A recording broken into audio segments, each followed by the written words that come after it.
Boa noite a todos. Que delícia estar aqui, gente.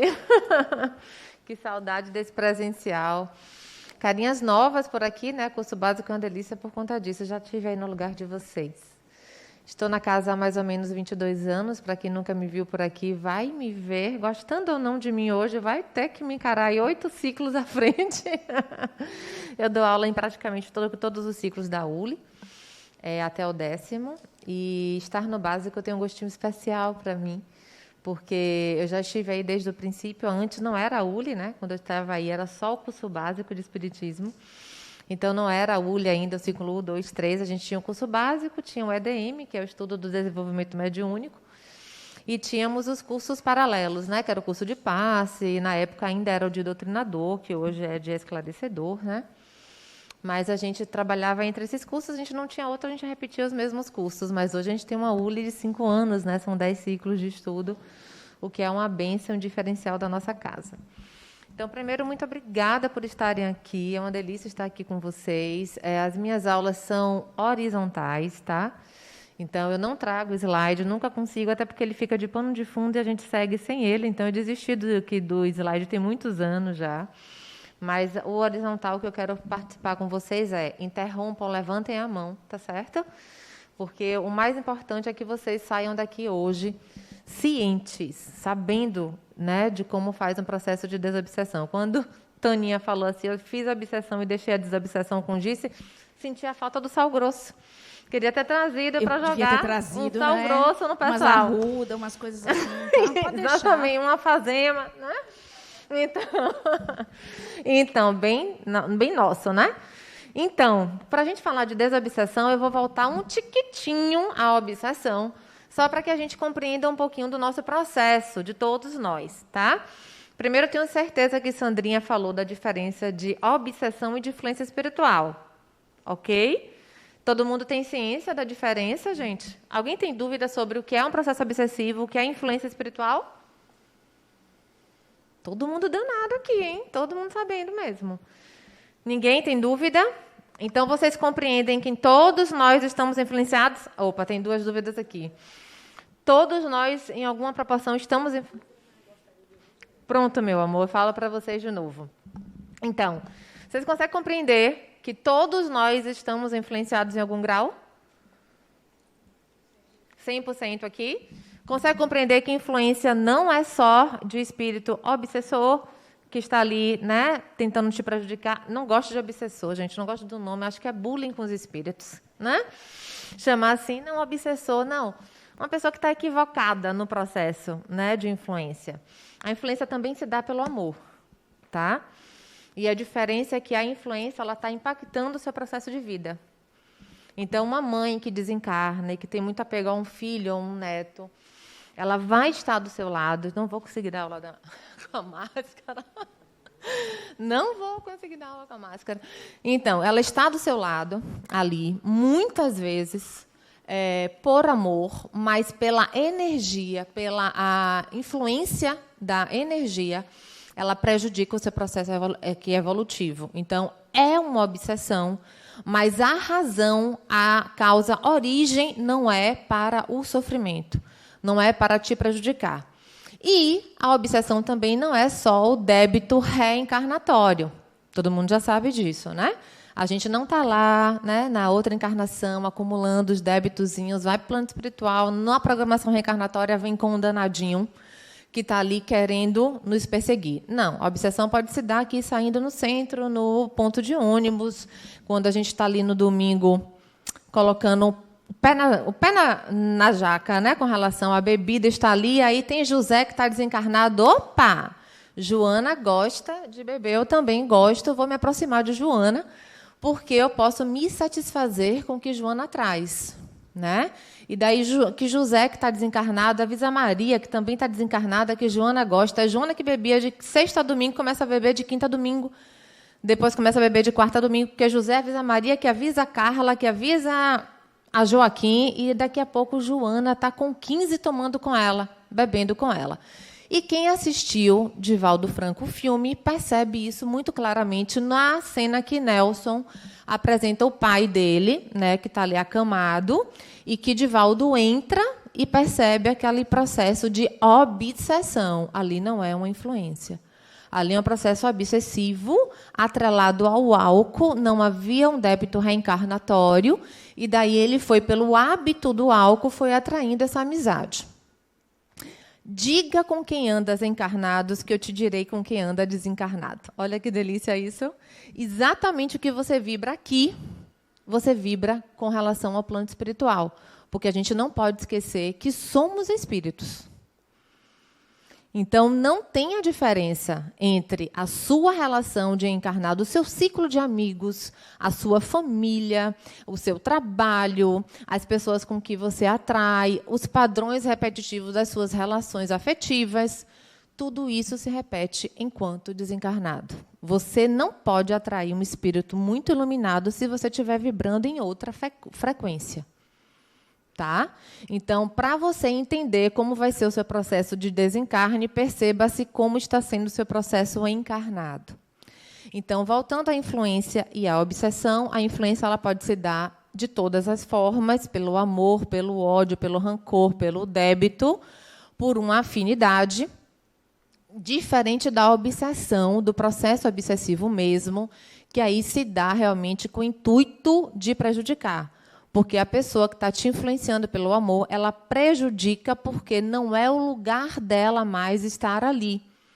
Enquanto desencarnada que está, ela tem que buscar a sua evolução para que seja feita a sua programação reencarnatória e deixar com que você siga a sua vida. Diferente de um espírito que está ali te acompanhando já no processo evolutivo, os nossos mentores, né, que abrem mão da sua reencarnação para estarem ali. Isso ficou claro?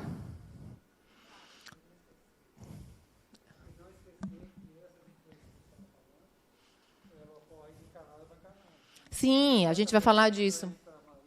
Isso, também. Então, assim, a Maria, o José, o Joaquim, a Carla, todo mundo que está no desencarnado, que se juntou à Joana, que bebia, que inicialmente de sexta a domingo e passou a beber de domingo a domingo, atrai também essa mesma egrégora no encarnado. Normalmente, quem bebe sai com quem bebe, né? Porque quem não bebe não tem paciência, né, gente? Não tem paciência. Não dá para ficar ali acompanhando, tomando água mineral a noite toda, né? Então, assim, normalmente quem bebe sai com quem bebe. Então, a gente percebe essa afinidade. É muito comum a gente olhar isso. A gente percebe a afinidade dentro do nosso núcleo. Gente, eu não suporto o meu trabalho, eu não suporto as pessoas que eu convivo, não suporto o núcleo familiar. Vai desencarnar no mesmo lugar. Do mesmo jeito, vai ter que lidar da mesma forma. Então, meu conselho é: lida logo aqui, desprograma aí esses débitos, resolve os conflitos, para poder tentar reencarnar melhor na próxima, né? Não deixa para depois, não, porque vai vir dobrado. O problema é dobrado. Então, a gente tenta resolver agora, para que na próxima a gente venha mais tranquilo. Tá? Então, indo agora para o processo de desobsessão. Como fazer uma desobsessão? Como se manter sem estar num processo obsessivo ou influenciado negativamente? Alguém arrisca? Além do sal grosso, alfazema, aí, né? Então, assim, alguém arrisca? Diga. Boa noite. Boa noite, meu bem. Além de sal grosso, alfazema, Isso. mudar a arruda. Arruda, isso. Mudar a energia mental. Então, assim, os pensamentos são o primeiro passo para que você consiga se desprender daquela energia que está lhe influenciando. Isso, coisa linda. Seu nome? Reine. Reine já está um passo da evolução, totalmente. Exatamente, Reine. Hálito mental. O que ela traz é a sua vibração psíquica. Isso eu vejo muito em clínica. Eu sou terapeuta, então eu vejo muito em clínica isso acontecer. A pessoa chega ali: Giz, eu não suporto a minha vida mais. Eu não estou, todo lugar que eu vou tem problema. Eu falei, todas as relações que eu tenho problema. No trabalho eu tenho problema, na família eu tenho problema, em casa eu tenho problema. Mudei de trabalho, o problema está o mesmo. Mudei de chefe, o chefe parece que foi junto, incorporou. Bicorporeidade, né? Veio o chefe de lá com outro rosto, mas é a mesma coisa. Claro que sim. Porque o problema não está no chefe. O problema está em você. O padrão repetitivo das relações abusivas, do que quer que seja, está em você. Você não está atraindo relações abusivas, ou chefe com problemas, ou relações problemáticas na família para tratar o outro. Você está atraindo para tratar o que atrai esse outro em você. Então, esse outro é só um espelho sinalizador, mantendo um alerta ali, um holofote, mostrando a você para onde você precisa olhar. Exatamente que... Me repete seu nome? Heine, achei muito chique o nome dela. Heine, o que Heine trouxe do hálito mental. É exatamente esse padrão vibratório. E disso como é que faz? Porque a gente enfia o pé na jaca mesmo, né, gente? A gente está no dia bom, né? Outro dia a gente está lá no umbral, né? A gente está lá, um dia a gente está no céu, outro dia a gente está lá no umbral fazendo uma visita. Às vezes a gente vai para o porão do umbral para fazer uma limpeza. Natural do nosso processo. Okay? É naturalizar esses altos e baixos. A gente não tem que se culpar quando vai lá. A gente tem que ir lá e se perguntar, por que fui lá? O que ali me atraiu? Por que eu estou indo lá? O que ganho é esse que eu ainda tenho enquanto espírito para estar indo lá, no meu umbral psíquico, baixando o meu padrão? Muitas vezes, sim, voltando com uma influência que ali antes não estava. Então, o processo de desobsessão começa em nós. Apesar da gente brincar com sal grosso, a roda pode usar tudo, viu, gente? Está tudo certo, está tudo liberado. A gente pode usar tudo, mas nada adianta, como o Heine trouxe, de que se a gente não tiver alinhado com as nossas questões psíquicas, morais, espirituais, emocionais, relacionais, sociais, pode gastar 100 quilos de sal. Estou garantindo que não vai adiantar absolutamente nada. Agora, soma isso a um salzinho, a gente dá até uma temperada nisso, né? Soma a mudança interna, a gente dá até uma temperada. Por quê? Porque se eu pudesse deixar uma frase com vocês hoje, que a gente poderia encerrar a aula, é que tudo nasce e morre em você. Tudo começa e termina em você. Se sua vida está um caos, ou se ela está um cais, a responsabilidade é exclusivamente sua. E não é daquele marido que você tem problema, daquela esposa que você tem problema, daquele filho que trouxe um problema para o seu lar, daquele chefe que não te daquele chefe que não te deixa sossegar. Não. Nunca é do outro. Porque, senão, eu pegaria o controle da minha vida e daria. Seu nome, meu amor? Ilse. Gente, só nome chique, né? Só nome chique. Eu pego o controle da minha vida e dou a Ilse. Segura aqui para mim, meu amor. É o controle da minha vida, pelo amor de Jesus. Viu? Continua direitinho aí. Então, assim, se eu der o controle da minha vida a Ilse, o que é que acontece? O dia que Ilse decide que eu não vou ficar bem, ela aperta o botão lá e diz, você não vai ficar bem. Aí eu, por conta de uma atitude de Ilse, que ela sabe que eu não gosto, aperto o botão lá. E o que é que eu fico? Eu acordo péssima, estraguei meu dia, estou tendo um dia péssimo, tudo acontece. Por quê? Porque eu dei a Ilse o controle da minha vida. A Ilse acorda um dia e vê os pássaros, o sol está lindo, ela, hoje eu vou deixar a Ilse ficar bem feliz e vou entrar num dia feliz. Mas é Ilse que está apertando esse controle ou sou eu que estou entregando o controle da minha vida a ela? Você está entregando o controle, né? Dona Ilse, muito sabidos vocês mesmo, viu, gente? Exatamente, Dona Ilse. Eu estou entregando. Se eu tomo de volta a licença, meu amor, tomei. Está na mão do outro agora? Isso. Eita, que eu quase engoli o microfone agora. Agora está na mão de João ali. Então, assim, entenderam, gente? Cabe a nós, está em nós a questão de... Eu acho que eu desliguei o microfone. Não, estão ouvindo aí? Tá ok? Está sempre em nós o controle. Nunca está na mão do outro. Então, a gente que decide o quão a gente vai dar ao outro controle sobre a nossa própria vida. E a partir do momento que a gente reassume esse controle, aí sim a brincadeira começa a ficar boa, né? Porque daí a gente assume o controle da encarnação, assume o controle da existência, nos apropriando desse espírito que somos, Desviamos a visão míope do personagem, porque o personagem é só um pedacinho dessa história. É importante, mas é um pedacinho porque já vivemos centenas de personagens atrás, né? Por mais que eu esteja bem apegadinha a Gice, que eu gosto de tudo que Gice construiu até aqui, ela fica. Gice vai ficar. Cada um de vocês também sabiam disso, né? Por mais apegadinhos que vocês estejam à existência, a gente fica. Quem vai é o espírito que está alimentando esse personagem. Ok? Então, a gente tem que sempre olhar para esse lugar. Enquanto espírito, o que é que eu estou fazendo com a minha existência? Porque se eu vou para o problema míope, para o foco do problema, eu estou olhando só a azeitona da pizza família. Se minha vida, se a minha existência enquanto espírito, que é a pregressa a essa e as futuras, né? Enquanto espírito é uma pizza gigante, um problema de uma existência única e singular, considerando essa, ela se torna o oréganozinho, um farelinho do oréganozinho da pizza. Porque a gente tem que entender que somos herança de quem fomos.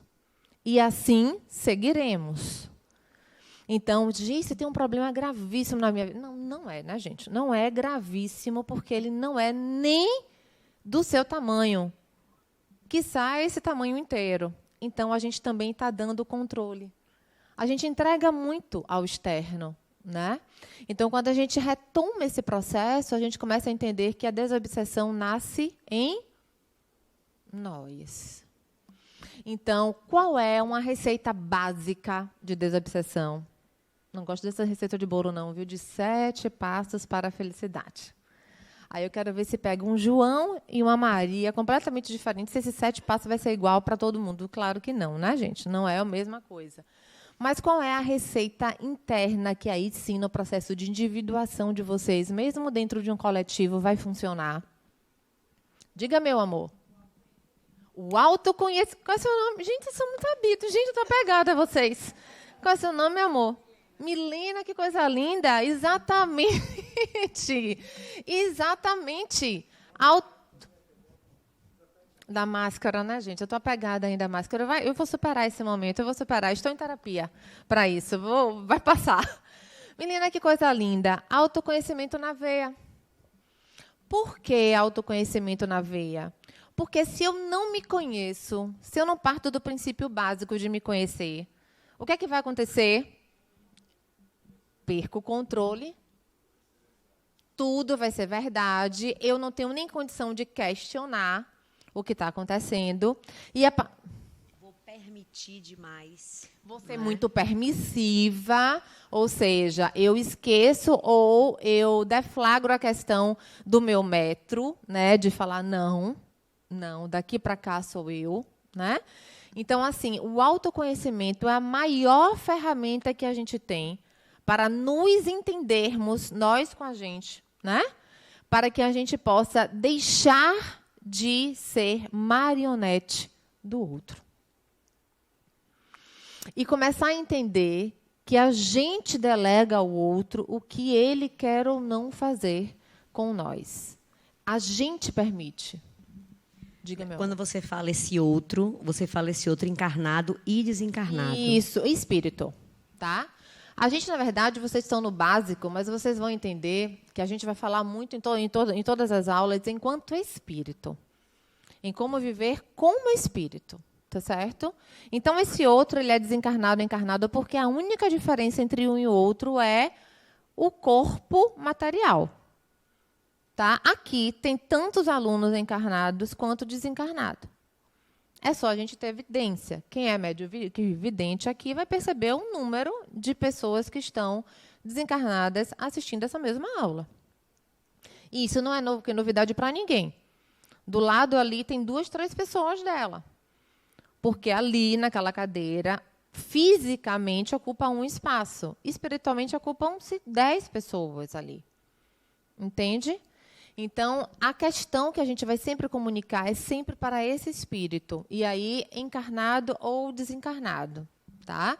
E a obsessão, ela acontece de todas as formas. De encarnado para encarnado, de encarnado para desencarnado, de desencarnado para encarnado e de desencarnado para desencarnado.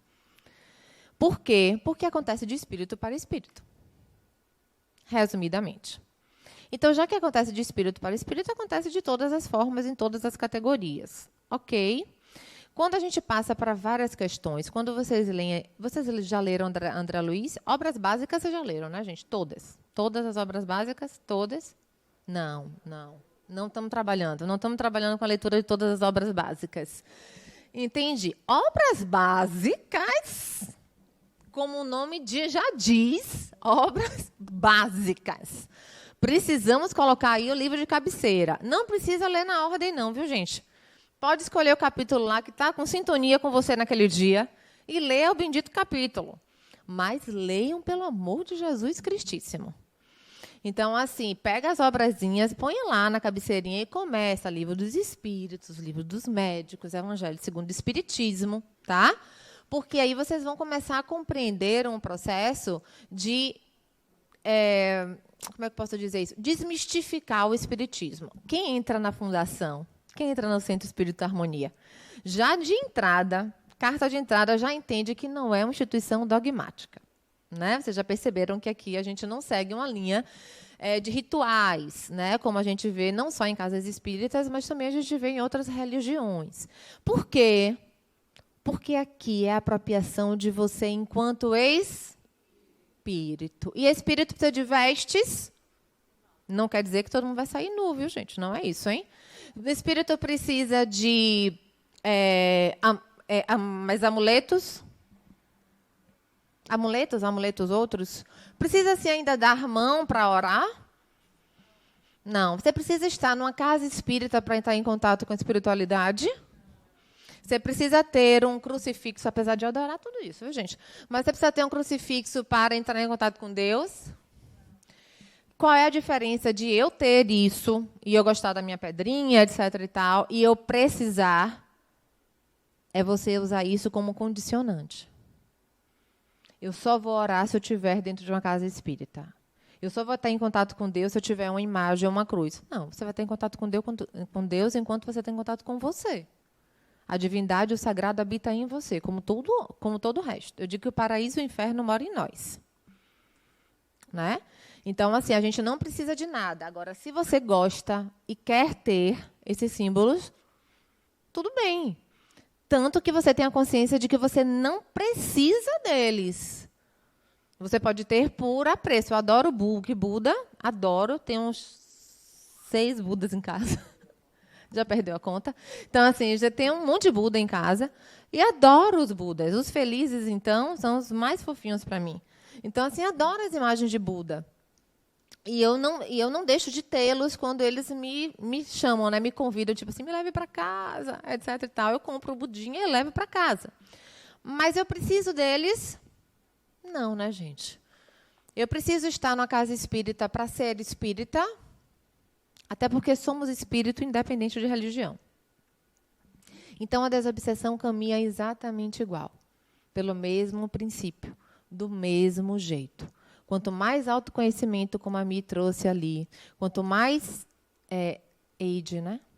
Hate, é porque reine, gente, reine, de reinado. Muito chique isso, muito chique. Como Reine trouxe. Oh, muito obrigada, meu amor. É porque você não sabe ele completo. É só o seu também é chique. Então, assim, quanto mais a gente entrar em contato com esse autoconhecimento, com esse hálito mental, com essa reforma moral, com essa consciência ampliada do espírito, menos marionete estamos a serviço da espiritualidade manipuladora. Ok? Quanto mais ego, quanto mais voltado para as questões que me levam ao rancor, à mágoa, ao ódio, à culpabilidade do outro, ao julgamento, aquele almoço de domingo delicioso em família, aquela coisa delícia. A nossa prova de evolução acontece ali, Jesus Cristíssimo do céu. Quando é o almoço de final de ano, então, misericórdia, né? Olha, até arrepiei aqui, lado direito. Até arrepiei. Quando é aquele almoço de final de domingo? Porque o faltante, coitado, foi obsediado por todos aqueles encarnados que estão ali. Olha, a gente consegue saber até o raio-x do implante dentário que aquela criatura botou naquele ano. Porque tudo é dito sobre aquela pessoa. Enquanto a gente estiver ali, temos muito o que caminhar ainda. Enquanto a gente ainda achar que o outro nos deve alguma coisa, temos muito o que caminhar ainda. Enquanto acharmos que o outro nos deve desculpa ou perdão, temos muito o que aprender ainda. Obrigada, amor, obrigada. Obrigada. Adoraria, mas agora é uma bala e a fala, mas no final eu te procuro, no final eu te procuro. Então, assim, enquanto a gente entender que esse outro ainda nos deve alguma coisa, estamos muito longe de passarmos por perto de um processo de desobsessão genuíno. Quando você achar que o outro te deve alguma coisa, está obsediado. Quando você julgar o outro, está obsediado também.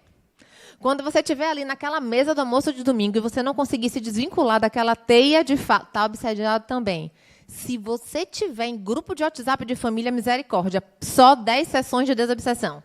Porque eu não sei quem foi que fez isso, gente. Não consigo entender quem foi o ser celestial que juntou e falou assim, vamos juntar todos os débitos familiares aqui, juntinho, e atrás da tela, e a gente ter 150 bom dia. Eu falo, gente, um bom dia já deu para todo mundo já entendeu, a gente já responde mentalmente, porque a gente não precisa da escrita.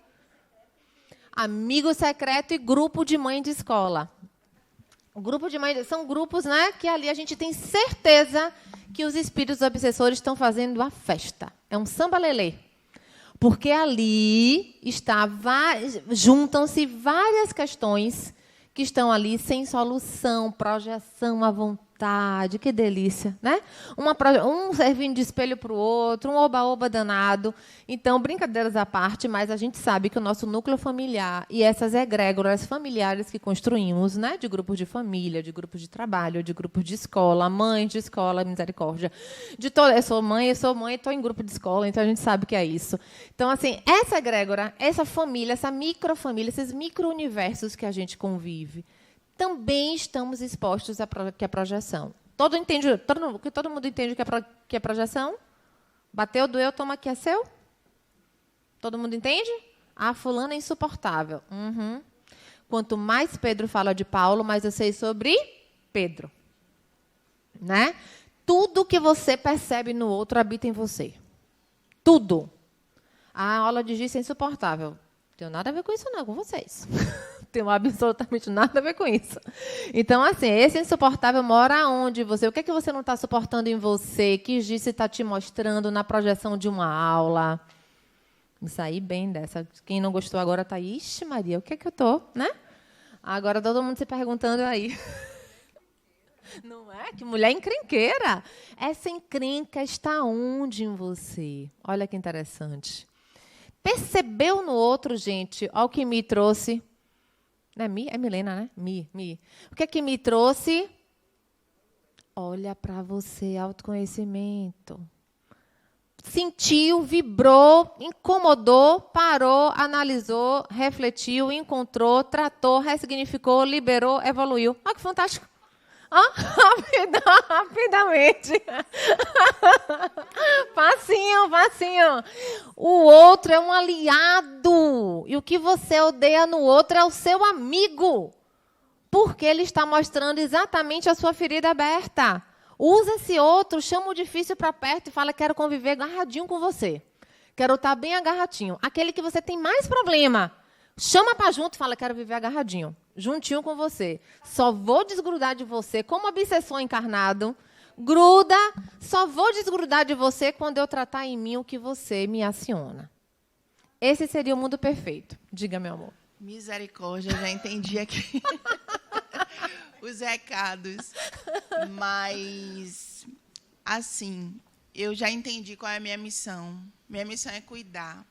E, nesse processo, eu atraio muitas pessoas que gostam de estar ao meu lado. E eu já entendi que o problema é meu agora. E aí falam e desabam, né? Ficam falando, trazendo as angústias, as dores e ali. Aí, mas não tomam uma atitude para resolver. E isso me incomoda muito. E qual é a minha reação, normalmente, né? De querer fazer com que o outro tome a atitude E aí, nesse momento, eu acabo sendo um pouco incisiva. Faça, você tem que fazer. Aí a pessoa questionando, não. Aí fica chateada. Aí, há pouco tempo, eu fiz o exercício de silenciar, ouvir, me controlar, para que eu não possa, para que eu não exija do outro fazer aquilo que ele não consegue fazer. Né? Então, eu estou nesse processo, e, durante todo esse processo, eu acabo ficando, como é que eu posso dizer? Exausta. É um peso, sabe? Um peso que eu acabo trazendo nos ombros. Então, aí veja bem. A síndrome do herói, né? Que a gente carrega, especialmente quem está nessa função, no lugar de auxiliar o próximo, aí eu falo, dentro de uma casa espírita, até um consultório de uma psicanálise, de uma terapia, de tratamentos outros, é um lugar que a gente precisa entender até onde a gente pode ir, né? Então, assim, eu sempre falo aos meus pacientes, eu estou de mãos dadas com você atravessando essa ponte, mas eu não posso fazer o caminho por você. Eu estou de mãos dadas com você para que a gente possa pisar nesse terreno que para você é doloroso, mas eu nunca vou conseguir sentir a dor que você sente, porque o processo é seu. O que a gente vai fazer é atravessar isso. Enquanto a gente atravessa isso, porque não dá para evitar isso, seja isso o que isso for, enquanto a gente atravessa isso, eu consigo ir fortalecendo a caminhada. É como se fosse um lastro, mas quem vai se fortalecendo é o outro, enquanto ele caminha. E aí a sua fala me trouxe uma reflexão e uma lembrança. Quando meu filho estava com 2 anos, eu fui no pediatra dele, não sei se vocês conhecem aqui, Dr. Sturaro Pai, 92 anos. É uma lenda na pediatria da Bahia, né? Dr. Sturaro é uma lenda. E eu digo que é Deus aqui, Dr. Sturaro na poltrona do lado, né? Então, assim, cheguei para o Dr. Sturaro Pai. Dr. Sturaro é uma lenda porque ele é atípico, ele é um médico que raramente passa medicamentos e tudo mais. E ele olha o contexto do indivíduo para poder atender a criança. E eu cheguei, uma mãe psicótica e louca como eu sou, como todas as mães, né, gente? Porque as mães não são seres normais, né? Depois que a gente vira mãe, vira essa loucura, né? E aí, toda desorganizada, a marinheira de primeira viagem, criança de 2 anos, doutor Sturaro, meu filho não fala. Tenho certeza que Theo tem algum problema. Theo é o nome do meu filho. Tem algum problema de fala, não é possível. O menino não fala nada. Nada, disse, nada. O menino não fala nada. Ele fala bola, água, só. Não fala mais nada. Nem mamãe e papai, muito raramente, só quando ele quer. Aí ele, rindo, né? Falei, deve ter um problema muito sério. O menino tem 2 anos, doutor Sturaro. Todas as crianças de 2 anos estão falando tudo, esse menino está aí sem falar nada. Aí ele tem um problema muito grave mesmo. Aí eu gelei na cadeira, né? Aí ele falou assim, com 2 anos, esse menino não está falando nada, ele tem um problema muito grave. Eu falei, doutor, não fique brincando comigo, não, porque, né, a pessoa está nesse estado quase colapsando aqui. Aí ele falou assim, é grave o que o menino tem. Aí ele falou assim, o que é que o menino tem? Excesso de mãe. Eu quase desmoronei, né? Aí eu falei, como é? Aí ele falou assim, é isso mesmo, o maior problema do seu filho é você. Tuxi! Ai, chega arrepio hoje, 8 anos depois do processo, que meu filho está com 10. Aí eu falei assim, como é, doutor?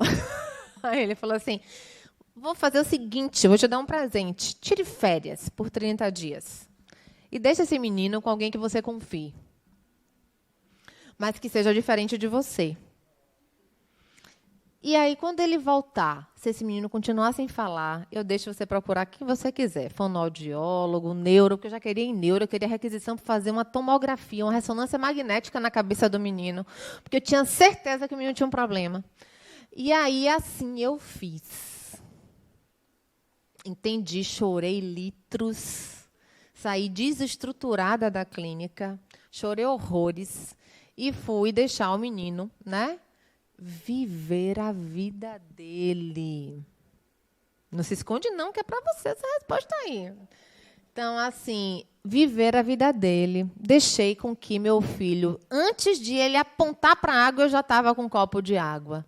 Antes dele apontar para a comida, eu já estava com o prato pronto lá na mão dele. Antes dele apontar para o banheiro, eu já tinha pego o menino, já estava lá sentadinho, sem fralda, sem nada, pronto para ir no banheiro. Para que esse menino ia falar? Se recebe tudo, não tem nem necessidade.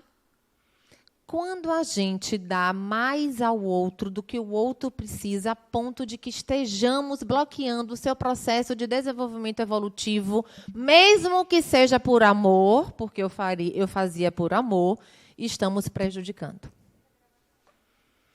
Por isso que essa linha, esse limiar, essa linha tênue entre o cuidado e o soltar, entre o entregar e o puxar, entre o devolver e o tomar, precisa ser de alinhamento, tá?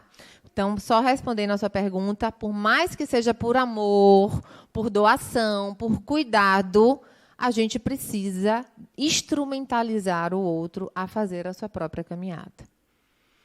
Então, esse foi um exemplo, quando eu voltei, de fato, o menino está falando tudo, né?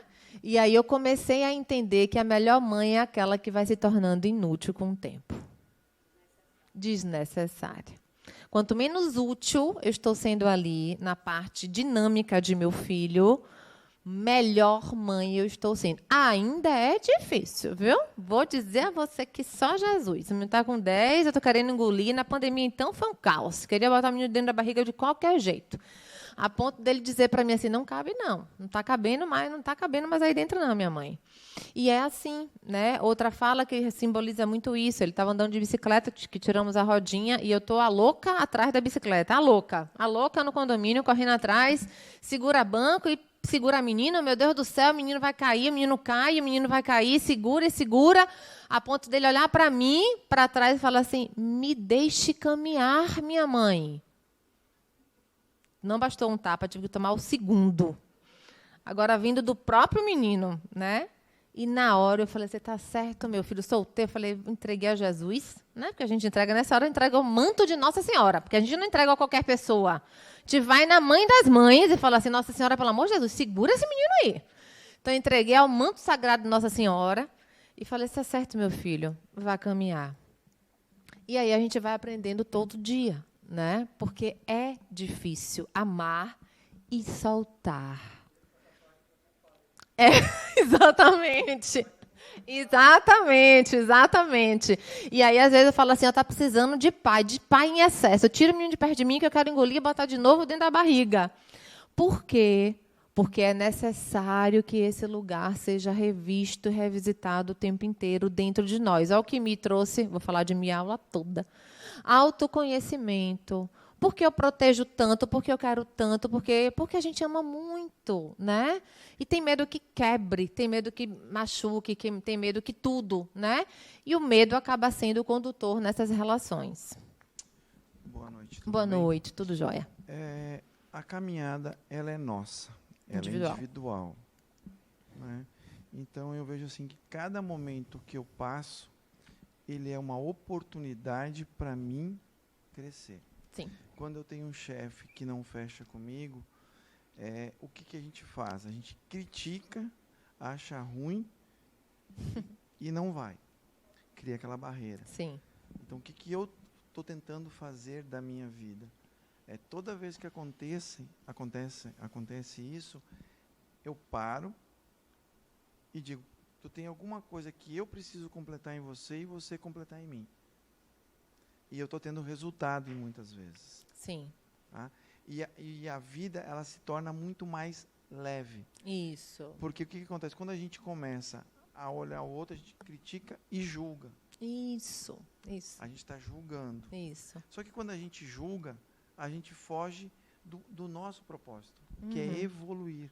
Sim. E a gente deixa de evoluir. Sim. Né? Sim. Então, assim, eu tive uma resposta de uma quando você comentou aqui que a gente procura no outro alguma coisa, eu estou tendo um exemplo muito claro na minha vida, dessa de chefe, de lideranças, e cada vez que eu troco uma liderança, a liderança vem mais forte do desafiadora do que a outra.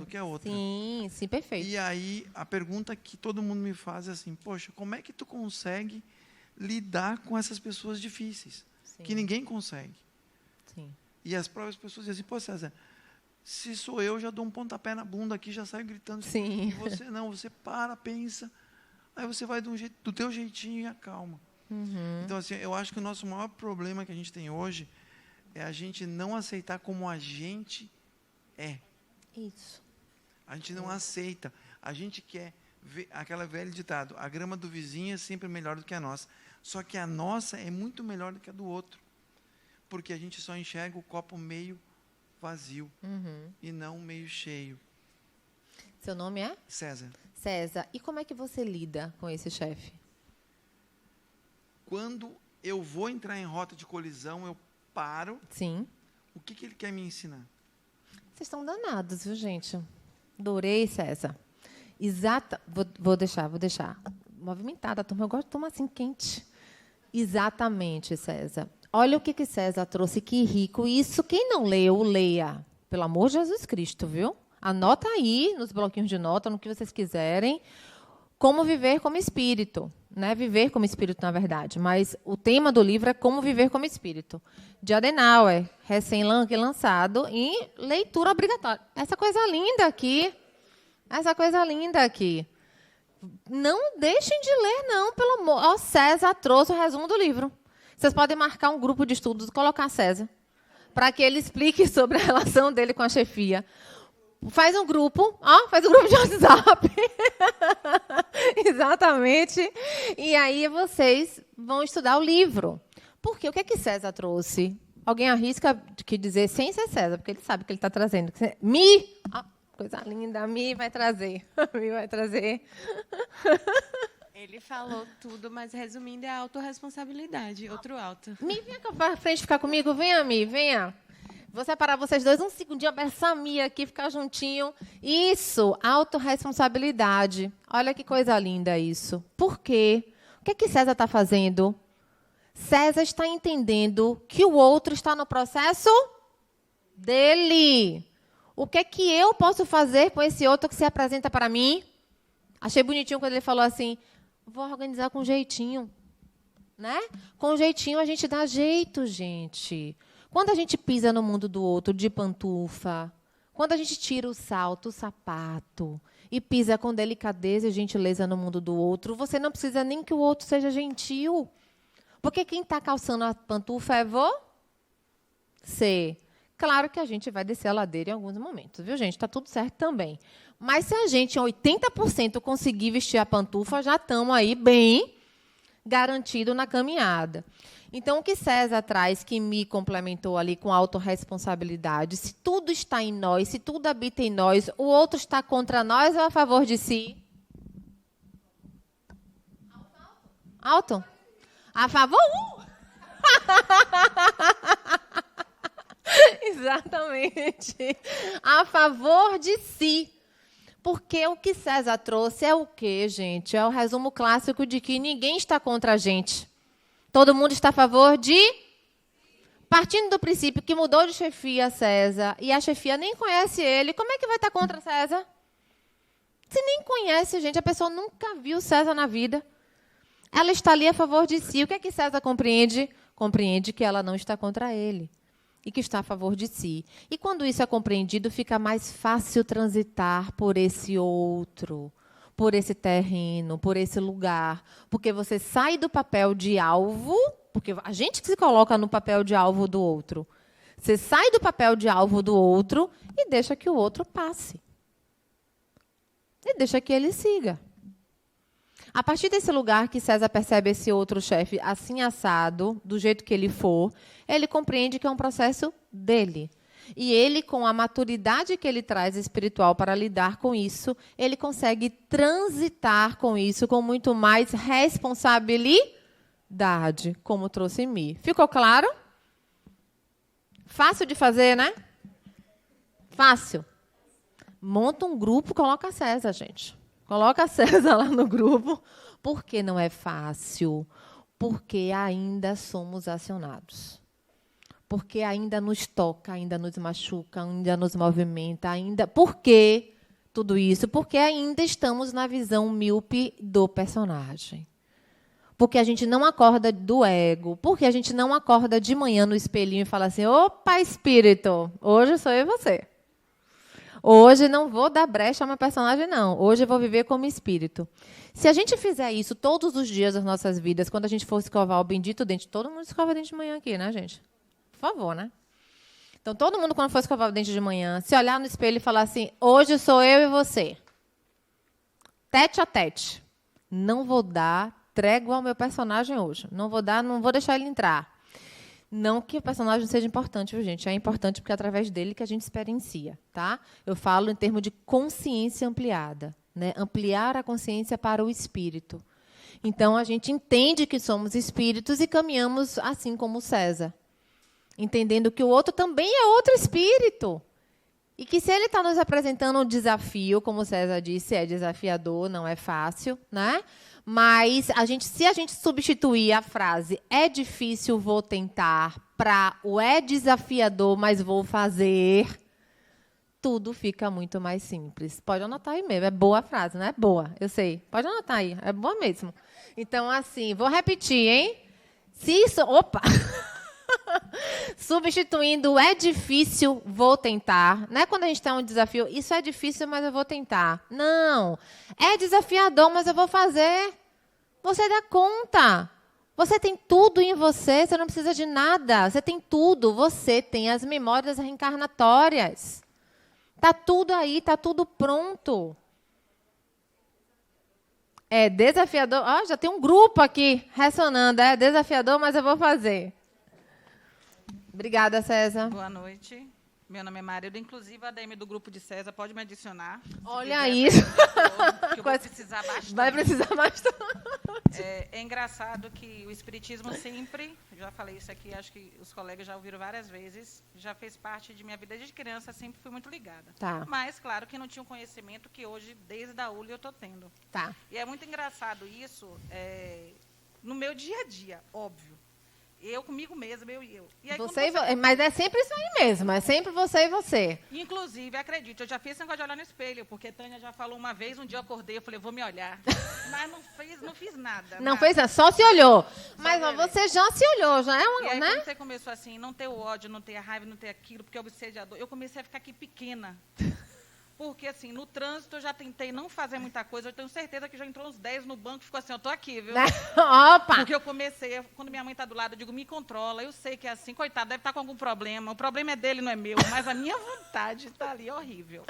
E meu maior desafio é quando eu chego hoje em casa. É o quê? Hoje, quando eu chego em casa, que tem eu chego que leve, tomo um passe antes, saio daqui, tô aprendendo tudo. Tá ótimo. Eu quero que você me ensine. Pode. Eu vou chegar em casa, tem uma menina de 9, só quer dormir 1h da manhã. Ai, meu Deus.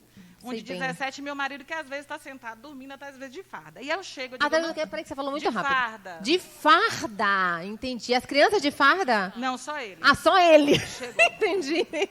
Aí só eu chego, eu quero que você me ensine. Vamos lá, porque é desafiador, mas eu vou fazer. Olha aí, é desafiador, mas eu vou ensinar. Vamos lá. Aí eu chego assim, eu não vou mudar minha energia. Não, inclusive, isso. essa frase minha filha já aprendeu, não mude minha energia. Mas eu já mudei. Você já mudou. Quando a frase está ali é porque a energia já mudou. Tento não sentir aquilo que vai atrair. Sim. Eu já passo para dizer assim, eu tô bem, eu tô feliz. Porque eu tenho medo.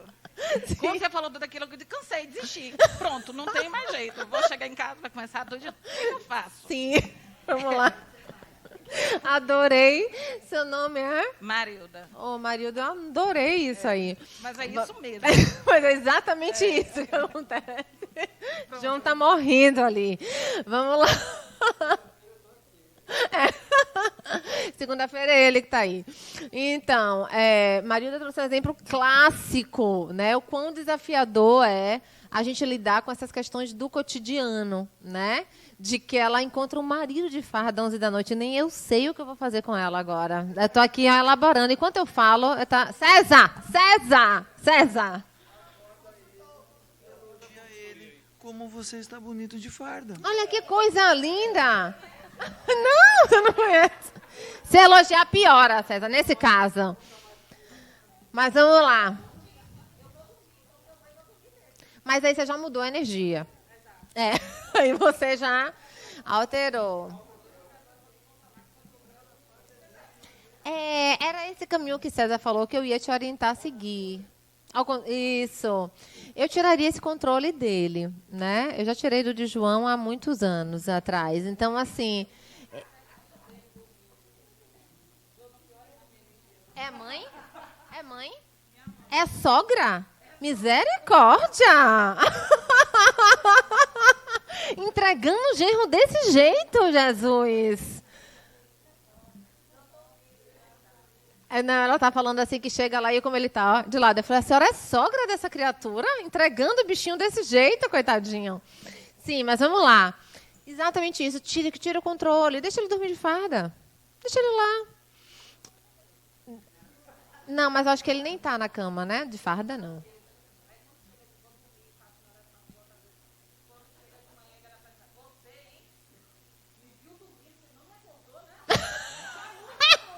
Já... Toda a conversa com o espírito no espelho foi para água abaixo. Você acabou de escovar o dente, conversou com o espírito, ele aí... Aí você fala assim, meu amor, sabe o que foi? Meu amor por você é tão grande que eu vi você dormindo, eu não ia te acordar. E eu vou te falar uma coisa, não vou te acordar nunca mais. Então, a partir de ontem que eu não te acordei, saiba que pelo amor que eu tenho por você, eu não vou mais te acordar. Então, todos os dias que você chegar de fardinha e ficar até 11 horas da noite de fardinha e dormindo no sofá de fardinha, eu vou jogar um cobertorzinho quando tiver frio, mas vou deixá-lo dormir ali. Não vai ter o cobertor, não. Eu senti pela risada da Joana. E eu vou deixá-lo dormir. Enquanto isso, eu vou administrar internamente em mim até quando eu vou conseguir manter o lado direito da minha cama vazio.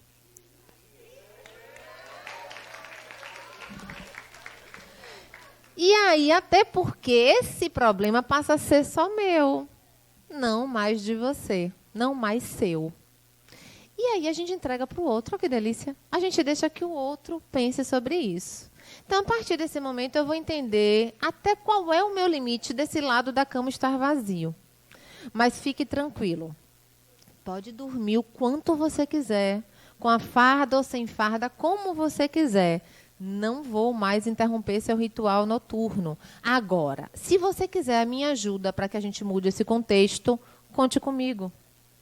A gente pode fazer isso ser diferente. Isso, decora, copia, porque aí você não esquece. Copia, porque essa foi inspirada, nem foi minha, foi a espiritualidade. Essa passou direto, assim, ó. Veio lá e passou direto. Ela nunca mais esquece, nem ele. Eu posso garantir isso a você. E aí, na outra... Hoje é terça, né? Na outra terça, você vai ter uma surpresa. Tomado banho, me esperando, lendo um livro. Deixa os livros disponíveis ali. Viver como espírito, ali. Disponível, na cabeceira. Deixa um livro disponível ali e vamos ver o que é que vai acontecer. Mas é sério, quando você entrega e devolve ao outro a propriedade da própria vida, né? De que, olha, está tudo certo, né? Você pode fazer o que você quiser. Esse outro é livre mesmo, de fato. Mas se esse o que você quiser estiver incompatível com o que eu quero, dentro de uma relação que é conjunta, eu preciso avaliar o meu lugar aqui. Entende? Então, assim, sou eu que preciso avaliar agora se realmente eu estou nesse momento de tolerar, né, esse lugar, ou de querer apenas, né? Não é o que eu quero. Então, a gente tem duas opções, ou ajusta ou resolve, né? De um lugar ou de outro. Então, o que eu falei a você é verdade. Então, eu vou administrar, até quando eu vou administrar esse lugar vazio do meu lado, ou direito ou esquerdo. Eu falei direito porque é o meu lado, então o direito ou esquerdo da cama, né? Por quê? Porque outras vezes, gente, é sério mesmo que eu falei, me lembre seu nome. Mari pode, né? Mari, Mi, só para a gente retomar aqui. Então, assim, o que eu falei para ela é justamente apropriar o outro do seu próprio lugar. Para a gente sair desse lugar de mãe. De, você tem que tirar farda, tem que tomar banho. Você já tem 2 meninos, gente. Pelo amor de Jesus, né? Já tem a farda da escola para dar conta. E eu sei que não é fácil, eu também tenho. Então, assim, não, né? Deixa o outro se apropriar da própria existência, sai do lugar de mãe mesmo, deixa ele dormir lá quantas vezes quiser e avalia, olha, nesse sentido, olha, tem uma semana aí que eu não tenho ninguém do meu lado da cama, né? Eu preciso pensar sobre isso, não você. Sou eu que preciso pensar porque eu estou permitindo isso, né? Então, a partir desse momento, você coloca na mão do outro. Opa, peraí, que ela nunca abordou assim. E tranquilo e feliz. E saia falando com os passarinhos. Olha que dia lindo, que sal. Coisa fantástica. Então, assim, você começa a focar na sua existência, né? Porque aí você apropria o outro da existência dele, sem cobrar, sem sair desse lugar de cobrança, e você se apropria da sua vida e fica todo mundo apropriado nos seus lugares e todo mundo ocupando os seus lugares, entende? Porque daí a gente consegue fazer com que as coisas andem de acordo com cada um, sem que a gente carregue esse peso enorme de carregar marido, filho, vó, né? Etc. E tal. Não sua mãe, que sua mãe é uma querida e está a seu favor, viu? Diga. Posso dar uma sugestão para você? Você pode acelerar esse processo no dia que você chegar e estiver dormindo, se for hoje, por exemplo. Não espere ele acordar no dia seguinte para falar isso. Você já conversa com o espírito dele desdobrado, porque você é espírito. João trouxe. Olha aí, uma técnica. Olha aí. Isso é ótimo, isso é real. Isso a gente usa muito em técnica terapêutica e espiritual, né? Quando a gente coloca o espírito no divã, né? Quando a gente fala que está terapeutizando o espírito, minha terapia é do espírito. A orientação que eu dou é que, se você tem dificuldade de diálogo no encarnado, quando ele está desperto, use o momento dele disperso, ou seja, no sono. Então, quando ele dormir, o espírito entrar em desdobramento, você fala além do ego, tá? Diga, você fala alguma coisa. Sleep Talk, isso. O Sleep Talk é uma técnica que, na verdade, você conversa com o espírito em desdobramento. Então, Sleep Talking, falar enquanto dorme. E aí você pode falar com o espírito em desdobramento e conversar com ele enquanto ele está dormindo ali no sofá. Você pode sentar do lado dele, chama ele mesmo, né, pelo nome, não acorde não, chame o espírito pelo nome e converse com ele o que está acontecendo, né? Por que você está se descuidando tanto de você? Porque entenda, é um processo dele com ele. Olha que interessante, sabe? Passa por ele. Então, assim, o que é que eu posso fazer para te ajudar a sair desse lugar, né? O que é que está acontecendo na sua vida que você se despreocupou tanto com você, com a sua família, com essa instituição que criamos, com os nossos filhos, né? De que forma eu posso somar para que a gente saia desse lugar e construa um lugar novo a partir daqui? Faça isso 10 noites, que ele esteja dormindo 10 seguidas, assim, se isso acontecer, mas eu complementaria. Eu faria isso à noite e faria a fala da manhã. Faria à noite, entendeu? Faria uma desobsessão encarnado, desencarnado, encarnado, desencarnado, encarnado, desencarnado. Diga, alguém quer falar? Diga, meu amor. Eu queria dizer assim, que a preocupação não é só mãe com filho, vó também. Eu sou vó e a minha filha, ela é veterinária e faz ultrassonografia em animais. E eu tenho uma neta de 4 anos, que é muito curiosa, não sei o quê, e nós fomos levar a cadelinha para fazer uma ultrassom na clínica que ela estava trabalhando lá, né? E a minha neta quis ir para saber, para ver tudo, e ela quer pegar em tudo, quer saber tudo. E ela disse, vó, eu vou ser veterinária igual a tia Amanda. Eu disse assim, que bom, porque eu quero fazer aquele negócio, a ultrassom que ela está fazendo, 4 anos. Aí eu cá com meus botões e meus pensamentos, né? Poxa, eu já vou começar a guardar dinheiro para ela comprar uma máquina boa. A máquina é 100, 120 mil, né? Para ela ter a máquina dela, não sei o quê. Na mesma hora eu parei e fiz assim, comece a dar o peixe a ela, viu? Não ensine a pescar, não. Aí eu parei, eu disse, meu Deus, como eu me imponho nas vidas dos outros, né? Assim, já vou comprar a máquina para ela, não precisa nem ter. Ela não sabe nem quanto é a máquina. E eu já ia comprar a máquina para ela, não sei o quê. Mas quando ela chegar lá nos 18 anos, que se formar, não sei o quê, já tem a máquina lá, o dinheiro. Isso. Gente... Mas se perdoe. Eu perdoo, eu estou me perdoando. Tanto que na mesma hora eu disse isso. Eu digo, gente, pare, você não pode estar dando peixe para uma pessoa, não. Isso. Deixa ela procurar pescar o que ela quiser. Você só pensou na máquina. Eu tinha pensado na clínica inteira. Não, na clínica inteira eu já estava pensando nesse íntere também. Então, se perdoe, está tudo certo. Perdoa. Aí o importante é o que você fez. E ninguém é insubstituível. Minha mãe, na flor da idade, 64 anos, atravessou a rua, o carro pegou, ela morreu. Quantos anos? Com 64. Eu tenho 65, vou fazer 66. Eu digo assim, todos viveram, todos os 9 filhos dela viveram, e ninguém sentiu falta. Cada qual se virou na vida. Sua mãe está desencarnada vendo isso. Sim, ela sabe disso. Não sentiu falta, eu sim, entendi, né? eu Todo entendi. mundo sobrevivia. Todo mundo se virou. Vou lavar a roupa de fulano, porque ele não pode ficar sem roupa lavada. E todo mundo se virou. Todo no mundo outro se dia. vira. Claro, por quê? Porque quando um materno falta, você tem que dar conta. Olha o que ela trouxe aqui, rico, isso. Quando o materno falta, você tem que dar conta, gente. Não tem mais ninguém por você, não. Não tem mais ninguém por você. É desafiador, mas a gente dá conta. Eu garanto que a gente dá conta, entende? Então, assim, a gente precisa entender esse lado. Se perdoe, está tudo certo. A gente realmente, né? Não compre máquina. E, assim, o maior legado que a gente pode deixar para um filho, para um neto, qual é o legado? É o quê? O quê? Educação, conhecimento, mas o que mais? A capacidade de pegar a sua própria vida com as suas mãos. Então, se a gente der esse legado ao filho, eu digo, desafiador. Talvez seja o mais desafiador de tudo. Tem um ali, já passo para você. Mas esse é o real legado que a gente pode deixar. Tem um monte de gente aqui, calma aí que a gente chega aí. Então, assim, tem um monte, lá vai eu, tem um monte de gente. O legado principal que a gente pode entregar a uma criança, a um indivíduo em formação, é fazer com que ele amplie a consciência a tal ponto que ele dê conta da sua própria existência, da sua própria encarnação.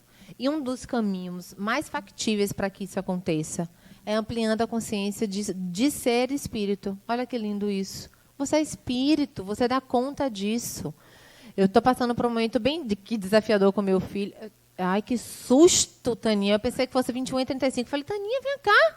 Eu vou até amanhã, que agora que eu vi que é 20h35. Meu Deus, quase que eu falei assim, porque se me deixar, a gente fala até domingo aqui, né, gente? Então, assim, o maior desafio para mim foi a Semana Espírita, uma mesa redonda, está aqui falando, pode ficar,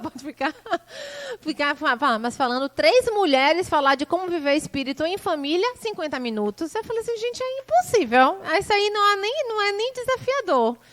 Então, assim, o legado que a gente deixa para essa criança, para esse indivíduo, ele se apropriar da própria vida. É ele ter recursos internos e aquisição de habilidades que esse espírito vai ter na encarnação para que ele possa dar conta da sua própria existência. Esse é o único legado real, factível, ok? Os outros são legados imaginários, ilusórios, porque a máquina ela pode vender e perder o dinheiro todo em um mês. Uma clínica ela pode colocar falência e criar uma dívida, o que seria uma herança. Então, tudo é possível de tudo, mas se você entrega capacidade, se você dá lastro para que esse... Tem 2 ali, é mãe e filha, não é? Eu sabia que era, gente. Esse kkk, kikiki, abaixa de cá e tosse, abaixa. É mãe e filha, uma falando para a outra. Então, assim, se a gente entregar esse legado, esse lastro para que ele caminhe, a gente entregou tudo. E aí é com ele, porque a gente tem que entender que nossos filhos são espíritos.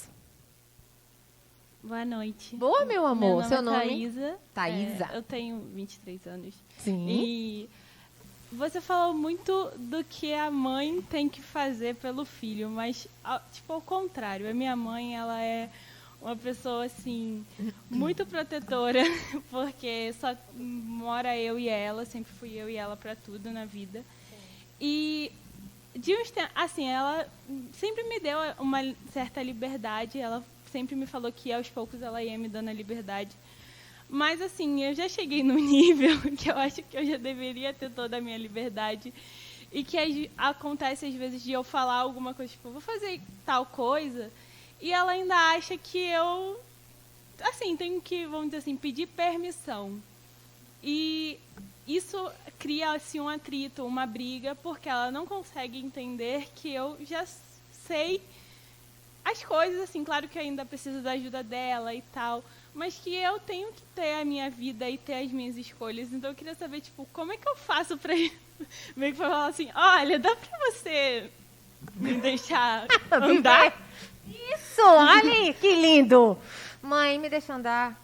Olha meu filho com 9 anos. Ele tinha 9 ainda quando ele me disse essa frase, foi ano passado. Mãe, me deixa andar.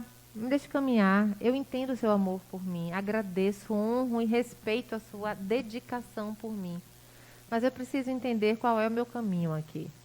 E eu só vou fazer isso se eu estiver caminhando. Se você caminhar por mim, eu nunca vou conseguir fazer isso na sua ausência. E eu sei que é isso você não quer para a minha vida. Então eu preciso treinar e aprender enquanto você está aqui. Eu tenho certeza que com essa fala você vai trazer sua mãe ainda mais para perto. E por mais que sangre, porque sangrou em mim falar isso para você nesse momento.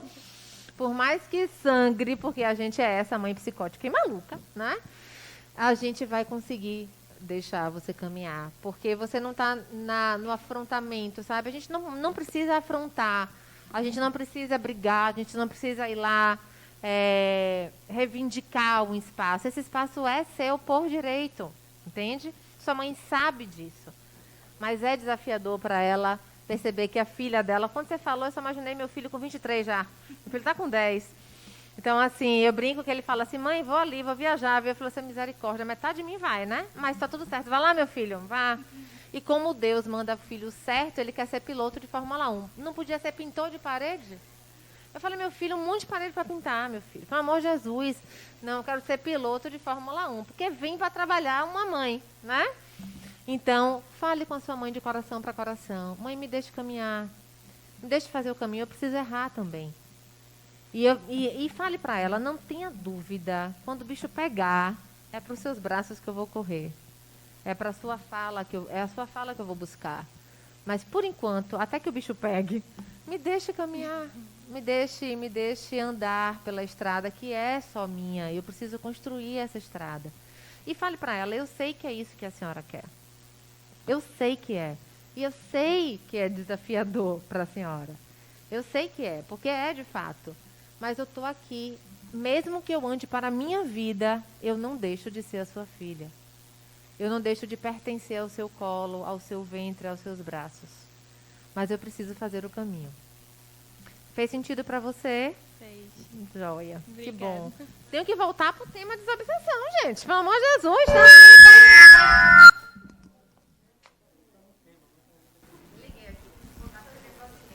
Não, eu queria falar que eu estava aqui ouvindo, né? O pessoal falando e identificando as coisas na nossa família também.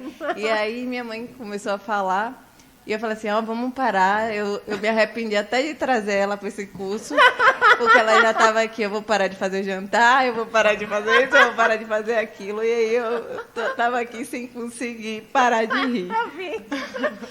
Certíssima, para e meia. Tem quantos anos? 30. Criatura com 21 estava casada. Não, pelo amor de Jesus Cristo.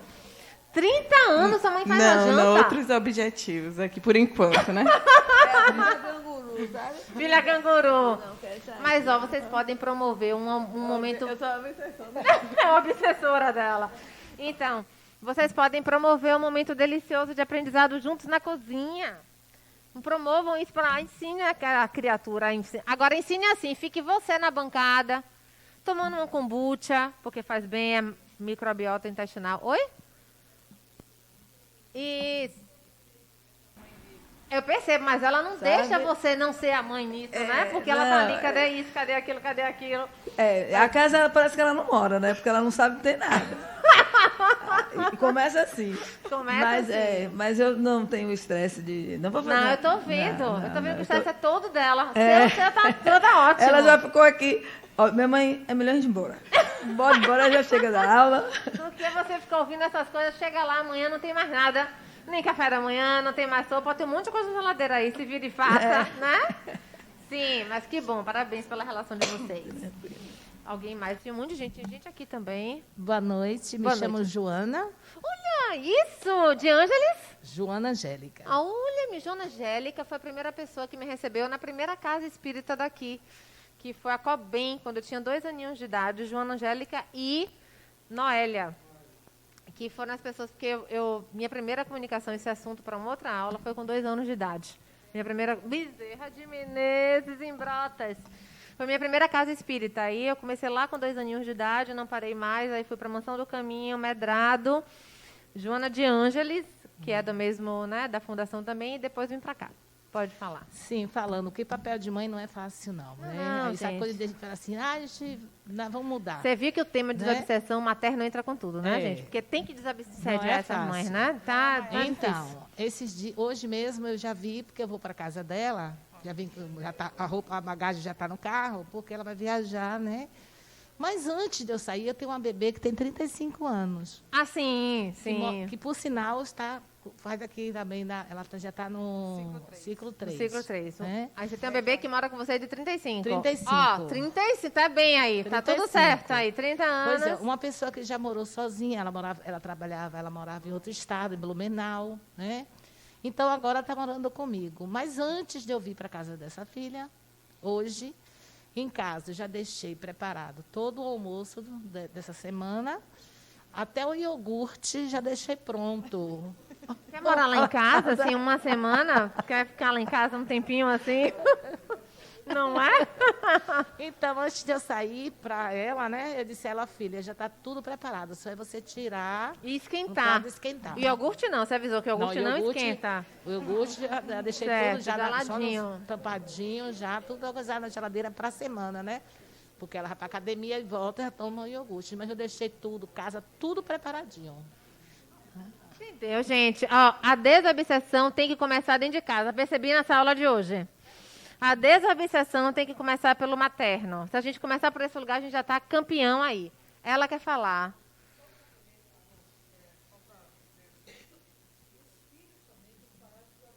Foi o que ela disse. Foi o que ela disse, que ela obsedia a mãe.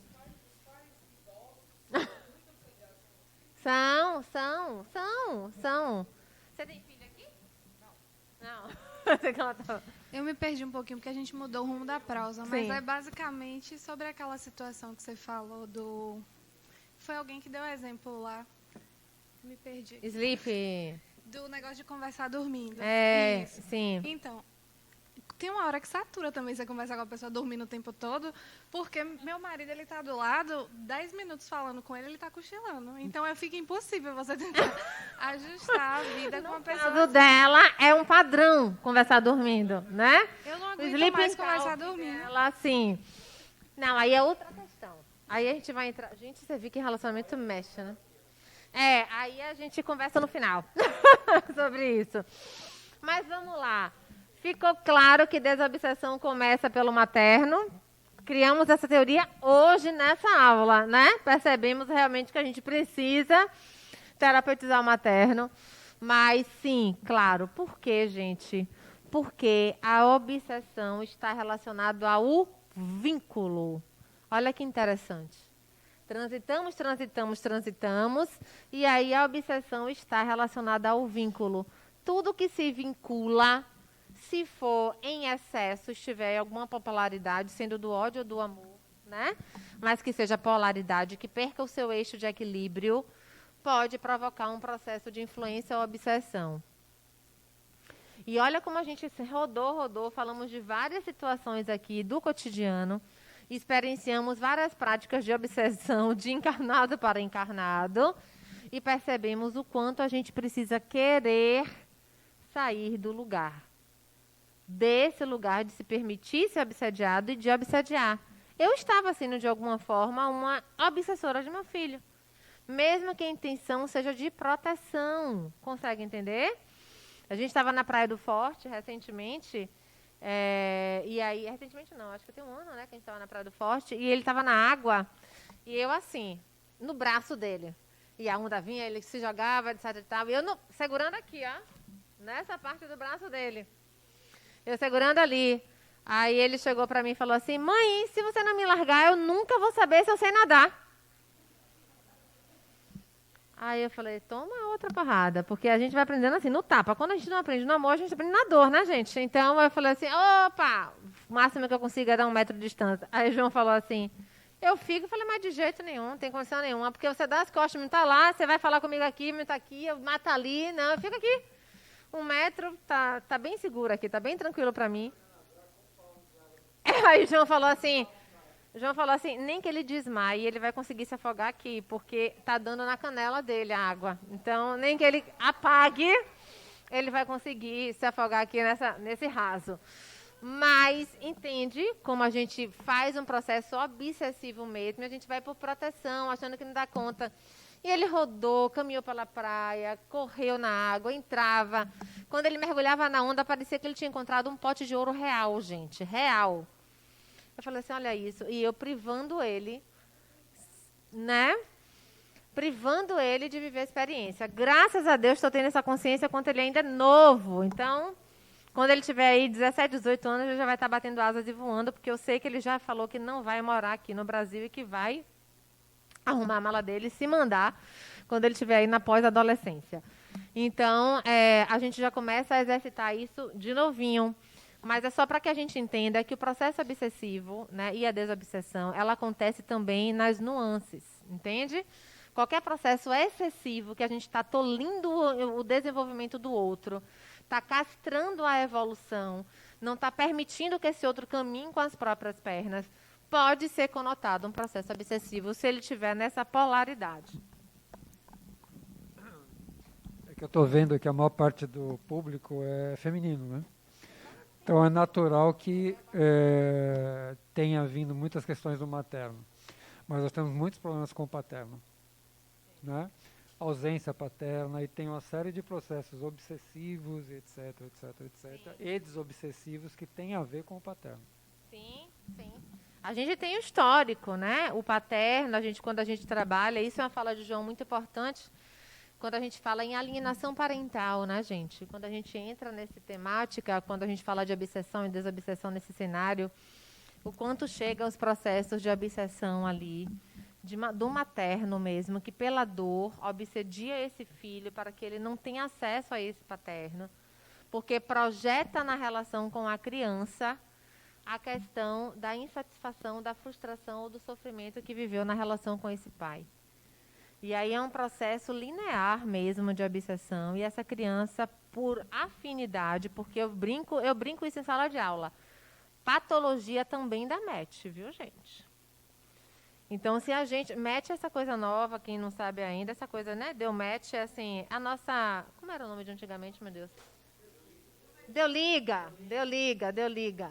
Deu conexão. Então, patologia também dá match. Então, para que a gente entenda o quão a gente está nos provocando processos obsessivos, quando a gente não está se validando, entende? Então, se eu me valido, se eu entendo que a minha separação com meu ex-marido só compete a nós dois, e que meu filho é resultado dessa relação, e ele só é resultado porque em algum momento essa relação deu certo, né? E eu libero essa criança do meu assédio moral, porque um assédio moral é um tipo de obsessão.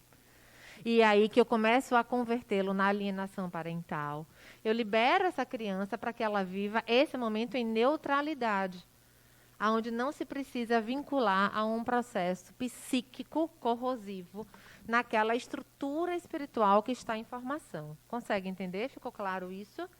Essa fala é muito importante a gente compreender como tudo acontece, porque aí começa esse processo, essa criança que sofre esse assédio intralar, ela está susceptível, né, a qualquer energia estérea, deletéria, ela está com a densidade energética, ela está triste, ela está emocionalmente abalada, ela está desconstruída, ela está cisida, porque teoricamente a criança não consegue mais odiar pai e mãe.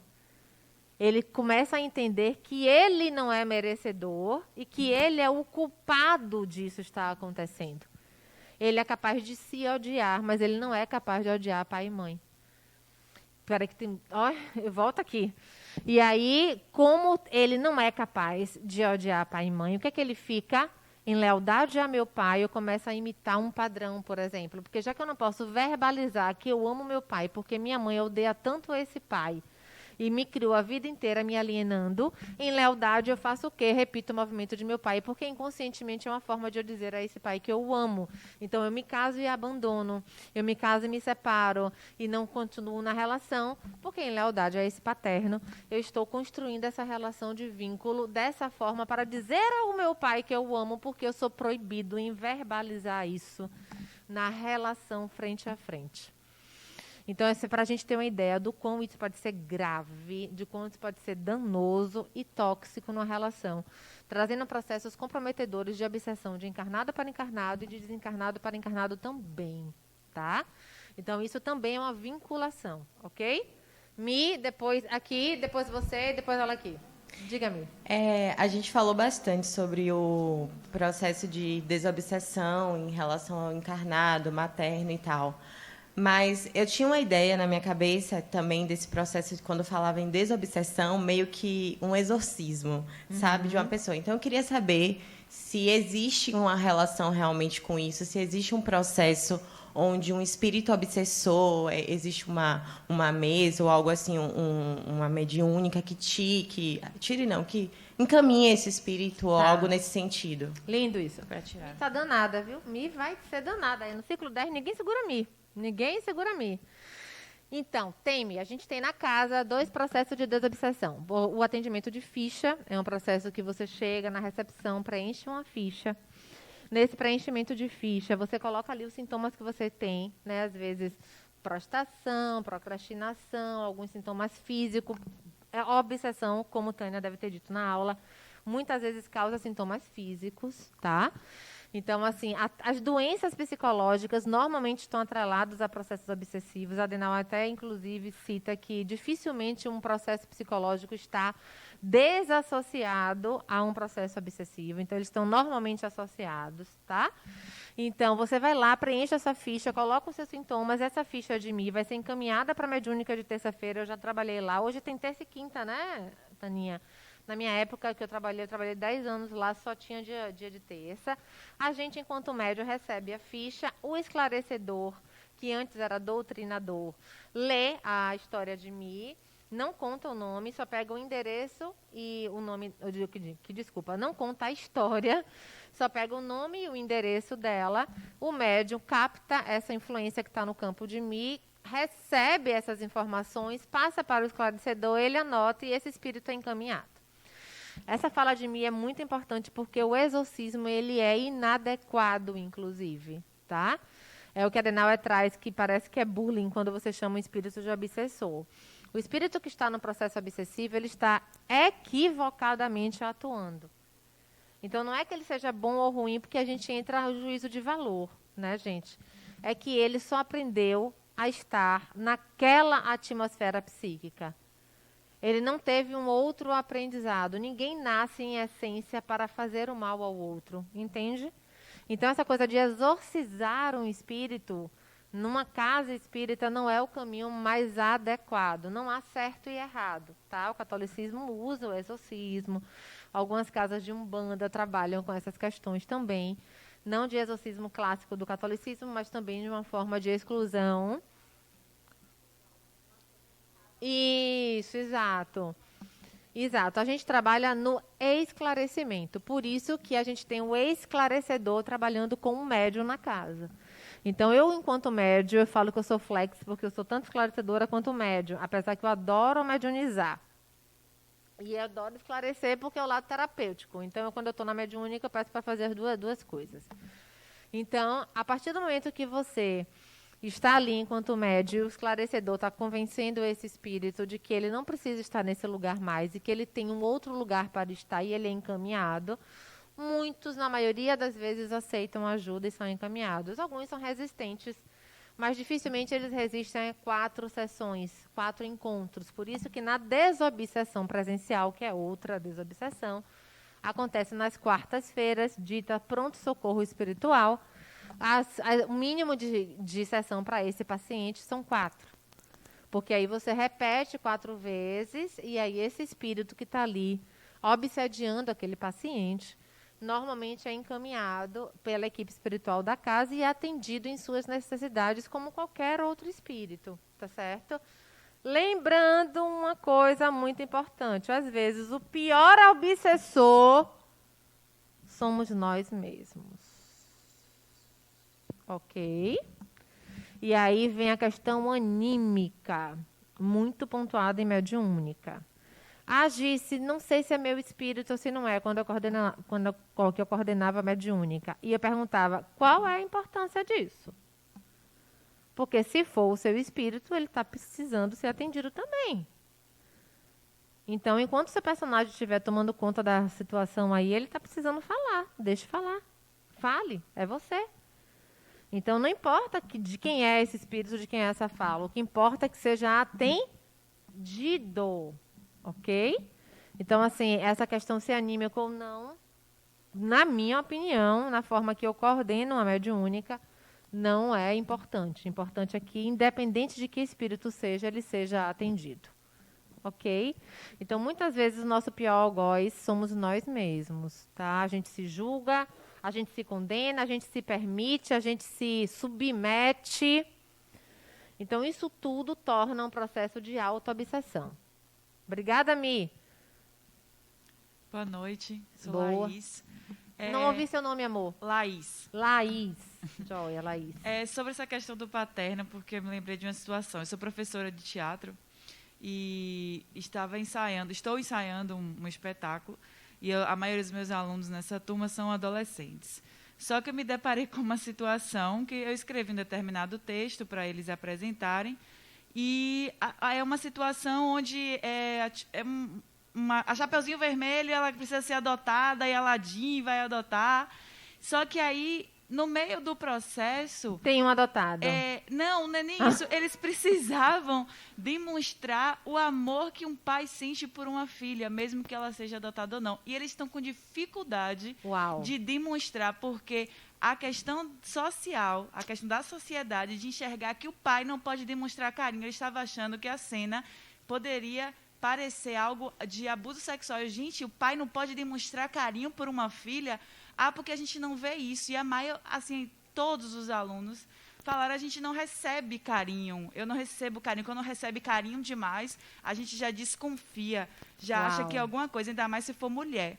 Eu falo, não, gente, pelo amor de Deus, a gente precisa... Eu tive que parar tudo para a gente entender esse processo paterno. Por que a gente não pode receber o carinho do pai? Aí eu perguntei, vocês não ouvem eu te amo do pai de vocês? Vocês não recebem um carinho, um abraço? É muito difícil. Aí fui tentar entender, fazer todo o processo artístico e teatral, mas eu fiquei assim admirada do quanto isso, num grupo assim, de 10 pessoas, de 10 adolescentes, como isso é comum e às vezes parte para outra situação, achando já... tanto que na cena eles estavam falando assim, tá parecendo que é abuso, parecendo que o pai quer pegar a Chapeuzinho Vermelho. Eu falei, não, gente, pelo amor de Deus, olha isso aqui é só uma frase de demonstração de carinho. E querendo já levar para outra situação. Calma, tudo tem que ser avaliado. E quando falou do paterno, aí eu percebi realmente essa importância que a gente precisa ter nesse quesito. E você percebe a sua importância nesse grupo? Muito. Uau! Muito. Parabéns, viu? Parabéns. Muito. É de fundamental importância a sua consciência ampliada nesse grupo, tá? E assim, sim, existe muito tabus com o amor paterno, existem muitas regras para o amor paterno, como se o pai não pudesse se aproximar. Existe uma questão social muito enraizada, muito cristalizada, né? De que o pai é o provedor ainda, de que esse homem que trabalha, que coloca quem dá afeto e amor é a mãe. Não. Essa regra não é compatível com as famílias que precisam estar organizadas emocionalmente. Os pais aqui presentes, vocês podem amar os seus filhos, abraçar os seus filhos, viver a sua paternidade na sua integralidade. Nada nem ninguém tem o direito de tirar isso de vocês, só vocês mesmos. Então, essa fala de lá é justamente isso. É permitido amar. A força propulsora do universo, como está escrito aqui na casa, é o amor. Então, se a gente se resguarda desse lugar, a gente está abrindo outras brechas para processos também de influências espirituais. Olha que interessante. Você sabia que o amor genuíno nos blinda? Não é ser amado que nos blinda, não. Amar nos blinda. O amar cura, gente. Amar cura. Isso é necessário ser interiorizado, integrado de fato. O amor, ele é curador. E o amor é libertador. Tudo que liberta, tudo que é libertador, liberta uma dor. E tudo que é curador, cura uma dor. Então, o amor é libertador e curador. Ok? inclusive para os processos obsessivos. Quem assistiu o filme de Valdo Franco, de novo falando dele, que tem a cena da mediúnica, que eles estão atendendo. Quem assistiu aqui? Tem a cena da mediúnica que tem um rapaz atendendo e ele tinha bebido álcool e ele mexia com as mulheres na rua. E o espírito que chega sabe dessa fragilidade moral dele. E aí ele fala, como é que você está me dando lição de moral aqui se você mexe com todo mundo, se você mexe com as mulheres casadas, se você isso, se você aquilo. Automaticamente aquela senhorinha que nem lia, né, ela não sabia ler, ela não lia o evangelho porque ela não sabia ler, fala com ele de igual para igual, de coração para coração, de espírito para espírito, e chama ele de meu irmão. Ele fala, eu não sou seu irmão. Não me chame de irmão porque eu não sou seu irmão. Aquele espírito está na dor. E ela fala assim, você é o meu irmão, porque não é a minha cor de pele que separa a gente. Somos iguais. E somos todos iguais. Somos todos um. E a partir do momento que ela toca a verdade dela, toca a verdade dele, é o momento que a alquimia acontece, que a transformação da desobsessão acontece, que ele consegue se permitir ser resgatado no processo de desobsessão daquele atendimento e se permite ser levado para um lugar que possa receber esse acolhimento.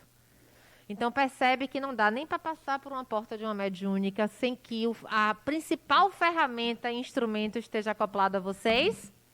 E qual é esse instrumento? Qual é essa ferramenta? O amor. Passou pela porta, eu falo de uma pessoa que trabalha na mediúnica desde sempre, eu acho que eu nem lembro mais quanto tempo. Passou pela porta da mediúnica, instrumentalize-se do amor. Porque a partir desse momento você pode doutrinar não, agora é elucidar, esclarecer ou mediunizar qualquer espírito, de qualquer egrégora. E se o amor estiver permeando você, atravessando você, por você, para você, com você, você se torna, sim, a verdade que toca a verdade do outro. Ok? Meu amor, fale. Ela quer falar, depois você, e aí tem uma pessoa lá atrás, ok? Boa noite. Eu tinha só uma coisa para falar, agora eu já tenho duas. Tá. Eu vou começar pela última, que para completar, né, a fala dela. Quando ela trouxe essa questão do pai e tudo, eu vim lembrando que quando eu era pequena, meu pai sempre foi muito apegado a mim. Até hoje eu sou casada e meu pai me pega no colo, faz carinho. E quando eu tinha mais ou menos uns 12 anos, a gente saiu e meu pai, o carro dele era gabine simples, então não tinha como outra pessoa ir com a gente. E aí ele teve que dar carona a um amigo. Como estava cheio de coisas na frente, ele me colocou do lado dele. Ele era o motorista, mas ele me colocou do lado dele.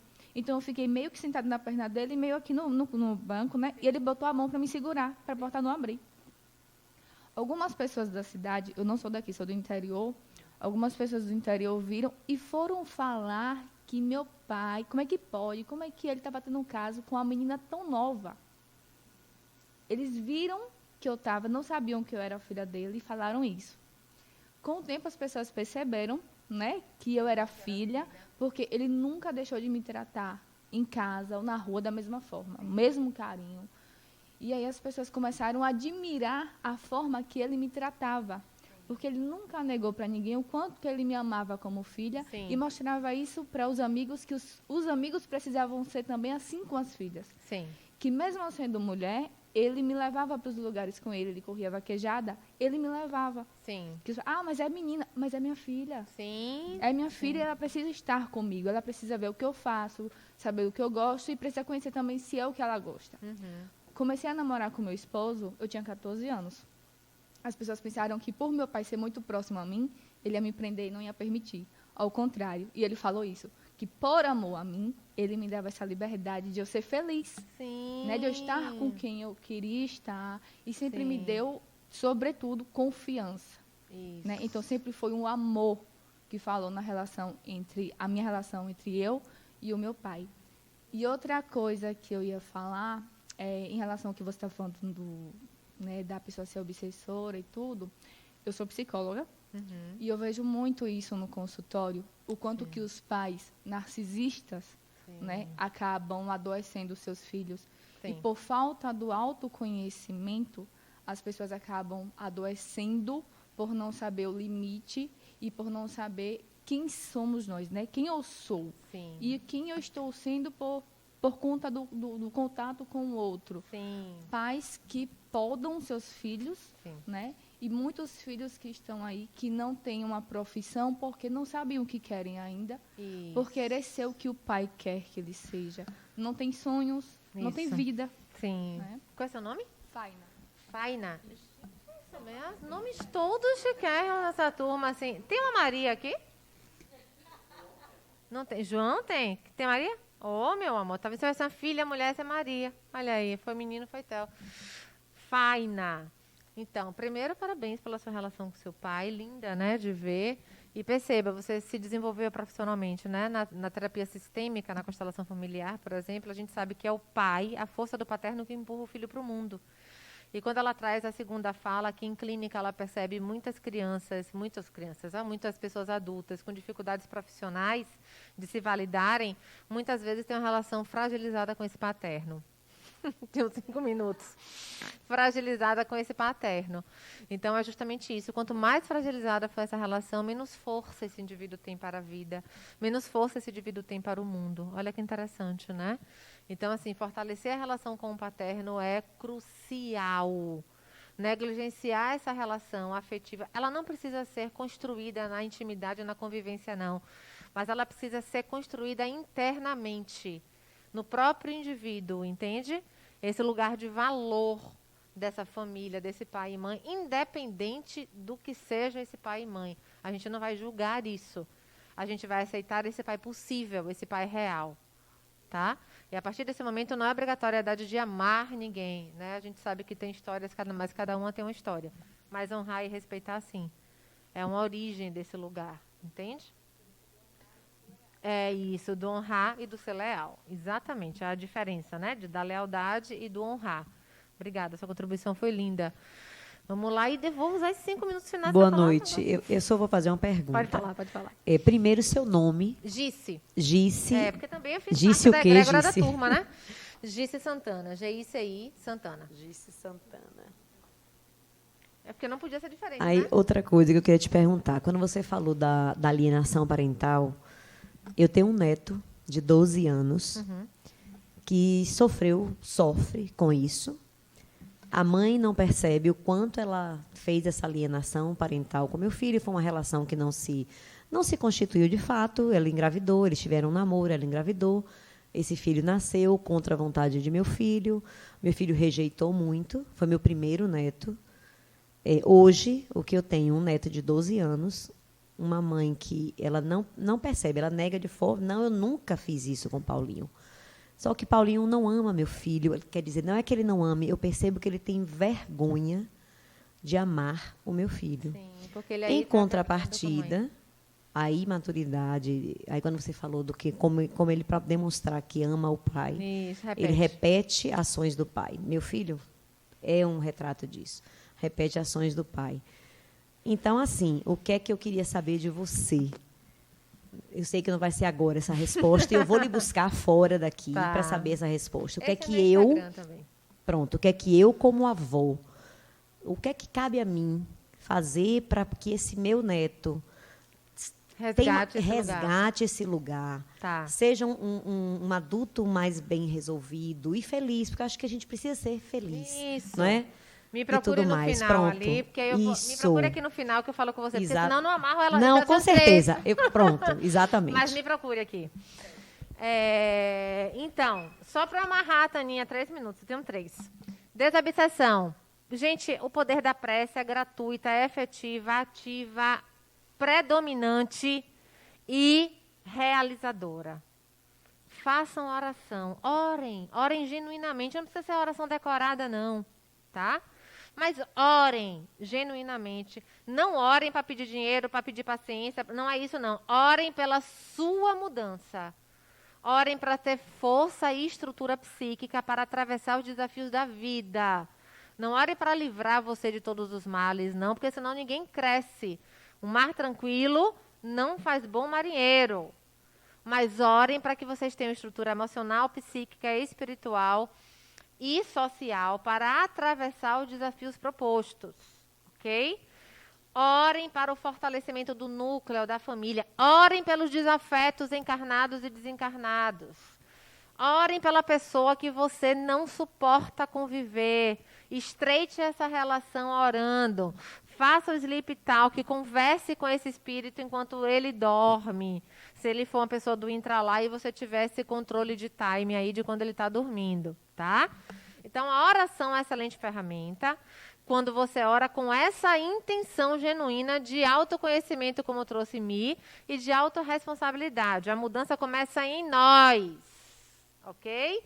A partir do momento que a gente muda o contexto. Além da oração, práticas de ampliação de consciência. Entender que um lugar que nos cabe hoje não nos caberá amanhã. Se a gente estaciona e fica ali, os problemas são os mesmos, iguais e se repetem. Se a gente decide dar um passo a mais, a gente muda essa atmosfera e essa egrégora psíquica e a gente consegue partir para um processo evolutivo, tá?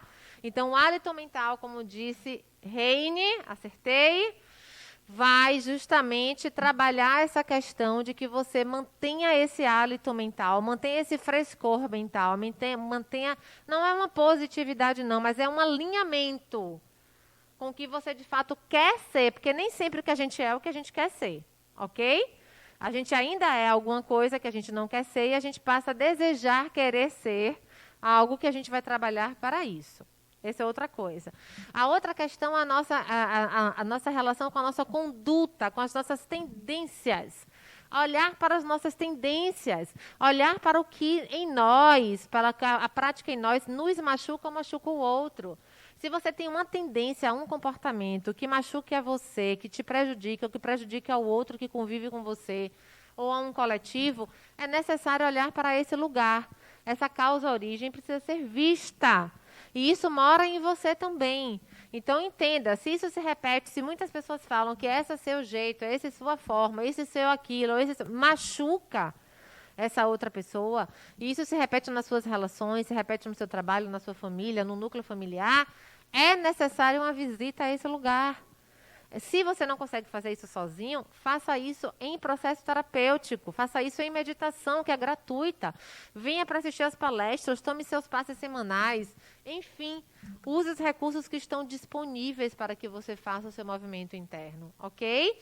Outra coisa, a desobsessão, que tem na casa espírita, mas as outras casas, as outras religiões também oferecem os seus processos de desobsessão diferente de uma casa espírita, mas funcional tanto quanto. O importante é estar em um lugar que lastre esse conteúdo, tá? Além da desobsessão, o passe, a fluidoterapia, a gente tem aqui aos sábados, a fluido que acontece aqui, tá? Hoje tem fluido também, é? Que coisa linda! Não sabia que terça estava tendo fluido, hoje também tem fluido. Então, assim, a fluidoterapia e uma riqueza que você tem de graça em casa, o Evangelho no Lar. Tem uma fala de Divaldo que eu e o João fomos lá um dia para conversar com ele. E ele chegou para a gente e falou assim, façam o Evangelho no Lar todos os dias. Foi um momento em especial que a gente estava vivendo. Ele falou, sabe por quê? Porque o Evangelho no Lar serve como raios que tocam esses espíritos e os acomodam, os acolhem, para que eles possam ser devidamente encaminhados. Então, o Evangelho no Lar equilibra a energia harmônica daquele ambiente. E você ainda pode trabalhar exteriorizando isso, colocando isso para o contexto coletivo, para o prédio, para o bairro, para a cidade, para o trabalho, para a família, ampliando. Não tem necessidade de ser diário, só se a coisa tiver crítica, aí você pode fazer até 2 vezes ao dia, brincadeira, mas diário. Mas a indicação é que seja uma vez por semana, no mesmo horário, e aí você separa a aguinha fluidificada e toma a sua água, tá certo? E aí vocês podem usar aí o sal grosso, brincadeira, viu, gente? Mas assim, vocês podem fazer todos os rituais que cabem a vocês, lembrando que nada que está fora transforma tanto tudo que está dentro. Com a reforma começa de dentro para fora.